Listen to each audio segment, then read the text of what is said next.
Welcome back, everybody. Small business owners all across the country spent years building their businesses only to have the coronavirus shut them down pretty much overnight. That's what happened to restaurateur Cameron Mitchell, and he described those dark days when we spoke to him back in March.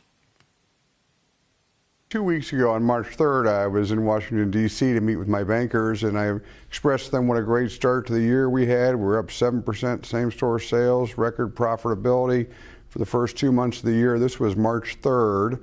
Tomorrow, I believe March 19th, we will be completely shut down. I laid off 4,200 people on Monday.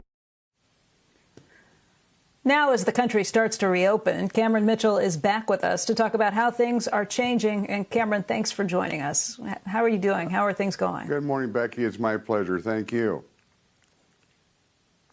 Really, how have things been going for you, Cameron? Where do things stand with your restaurants at this point? Well, I think I was using the analogy that it's we were in a major traffic accident and the company was in trauma and in a coma for the past few months, and we just now are beginning to come out of that coma. We opened up about 2/3 of our restaurants here last night and over the next week here across America. And it's I think we're going to survive, but it's going to be a while before we get out of the hospital. Let's talk about how you did that, because I know it's very difficult for a restaurant to reopen once it's shut down, once the employees are gone, once there's no food there. You have to go back in and re-clean things. How did you get the money for that, and how many people are actually working now? Well, I'll tell you, the PPP money which we received, in our case, worked exactly as it was supposed to. Helped give us the safety net and the ability to help get us reopened. And so we've hired back currently about 50% of our workforce. Those will get up to full employment levels as we continue to open restaurants. We're still waiting guidance in the major metropolitan areas, LA, Chicago, New York, Boston, DC, et cetera.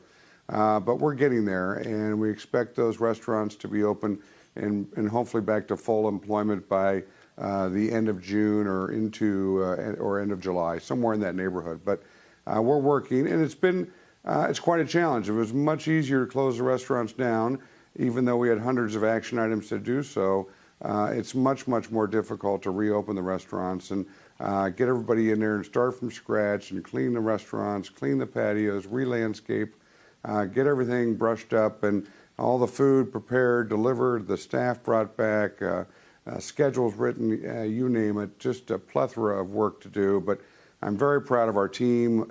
They've worked their butts off to get our company reopened, and here we are today. And it was exciting last night. I spent the entire evening out in our restaurants and to see couples out celebrating and having a great time, and people out on dates, and parents out with their kids and families, and hear the chime of the restaurants and the dining rooms for us was fantastic yesterday. What kind of demand is there? How full are your restaurants in the places that they're open? And what do you have to do in terms of safety? Are there places where you needed to have much less occupancy in order to distance places? Yes, we have to, and again, every locale is a little bit different, but we have, generally speaking, the social distancing of 6 feet from guests throughout the restaurant, and a number of other safety protocols. We've worked for weeks and weeks with our safety team and putting our protocols in place for our guests and our associates to feel safe within our restaurants.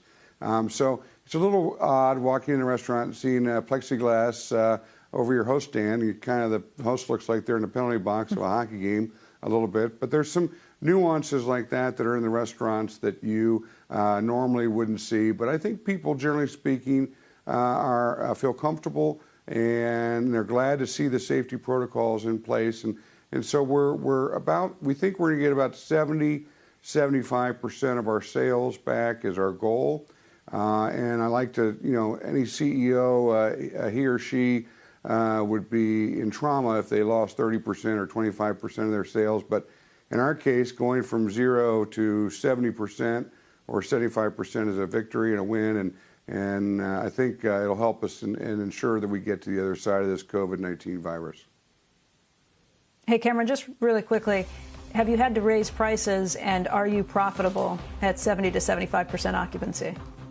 That's a good question, Becky. Our models, we've done extensive modeling to show that at 70 to 75%, we can make about half of the profit that we did prior to the shutdown, which is enough to satisfy our bank and our principal and interest needs and capital improvement needs. But it's about halfway there, if you will.